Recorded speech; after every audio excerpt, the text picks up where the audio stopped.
On se retrouve pour l'exercice numéro 10 où on va toujours continuer à résoudre des exercices en relation avec la quantité de matière, la masse et la masse molaire. Celui-ci est un peu décliné différemment, mais c'est le même principe. Du coup, on va sans plus tarder résoudre l'exercice, mais avant ça, on va lire l'énoncé ensemble. Du coup, on a déterminé que 3,75 g d'un nitrate de fer contient 0,0155 mol de composé. Quelle est la masse molaire du composé et son nom exact? Très bien. Du coup, on va, dans un premier temps, noter les informations qui sont en notre possession. On nous dit qu'on a un nitrate de fer, c'est-à-dire qu'on a du fer et un nitrate. Mais on ne sait pas exactement quelle est la formule brute parce que le fer peut se décliner sous différentes valences. On peut avoir du fer, on peut avoir du fer 2+, ou du fer 3+. C'est-à-dire qu'en fait, théoriquement, et ça, c'est pas évident de savoir les différents états d'oxydation du fer, mais on peut avoir en fait du fer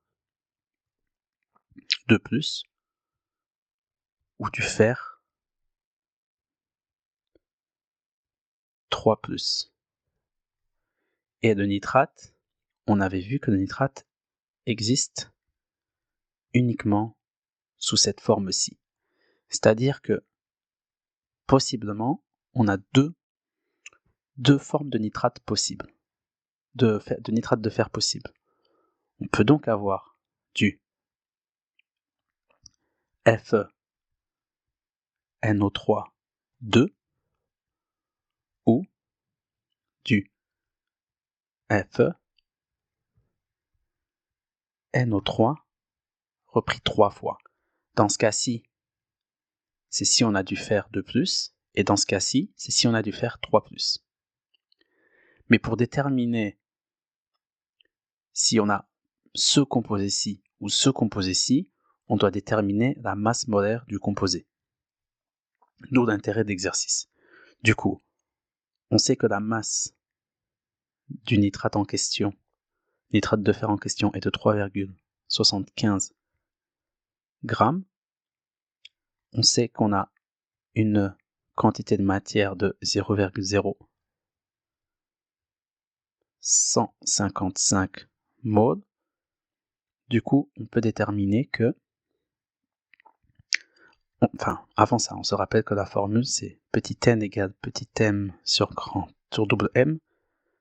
Du coup, la masse molaire sera donc égale à petit m sur n. Et si on remplace, ça fait 3,75 g divisé par 0,0155 mol.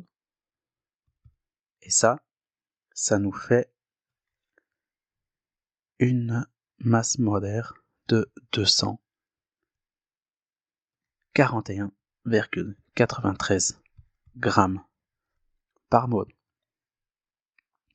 Bon, je vous épargne tous les calculs, mais théoriquement, il faudrait qu'on calcule la masse molaire de chacun des atomes pour qu'on puisse savoir lequel correspond à cette masse molaire. Mais je vais vous donner directement la réponse. Si on calcule la masse molaire de ce composé, on tombe sur cette masse molaire plus ou moins de 241,93 g par mol. Du coup, la masse molaire de ce composé qu'on a trouvé correspond en fait à la formule moléculaire de ce composé. Et à titre d'information, si vous calculez de votre côté et que vous voulez comparer, si vous avez bien calculé la masse molaire de ce composé, la masse molaire de ce composé est en réalité en fait de 179,87 g par mol. Du coup, ici, on voit que la masse molaire ne correspond pas du tout à celle qui a été trouvée, et de facto, on a exclu la formule exacte de ce composé. Et en fait, c'est cette formule qui est correct. Et en fait, si on veut être totalement complet et correct dans l'exercice, on nous demandait quelle est la masse molaire du composé. On l'a déterminé, 241,93 grammes par mole, mais on nous demandait son nom exact. Et son nom exact, en fait, c'est le suivant. Je vais l'écrire ici, juste à côté.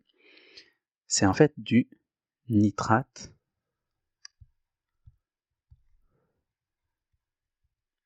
de fer, entre parenthèses, 3. Voilà, il faut indiquer ici si on a du fer 2 ou du fer 3. Et du coup, on indique ici nitrate de fer 3. Si jamais on avait trouvé 179,87, j'aurais indiqué qu'on a du nitrate de fer 2. Et voilà. Et du coup, avec ceci, on répond à la première partie de l'énoncé et on va pouvoir passer à la deuxième partie de l'exercice. Très bien, passons désormais à la deuxième partie. Je vais lire l'énoncé avec vous, sachant que 0,0287 mol d'un sulfate de cuivre pèse 6,40 grammes. Déterminer la masse molaire de ce composé et donner son nom exact. C'est exactement le même type d'exercice que précédemment, sauf que là on a un composé différent avec des données différentes. Du coup, on va commencer par démarrer de la même manière que précédemment. On a un sulfate de cuivre. On a donc du cuivre et un groupement sulfate, c'est SO4. Ce qu'il faut savoir, et ça vous devez le connaître, vous devez apprendre par cœur, de la même manière que le fer existe sous du fer 2+, ou du fer 3+, le cuivre se décline sous du Cu+, une fois, ou Cu2+. Et le groupement SO4, on l'avait vu lorsqu'on étudiait la nomenclature, il existe sous forme de SO4 2-.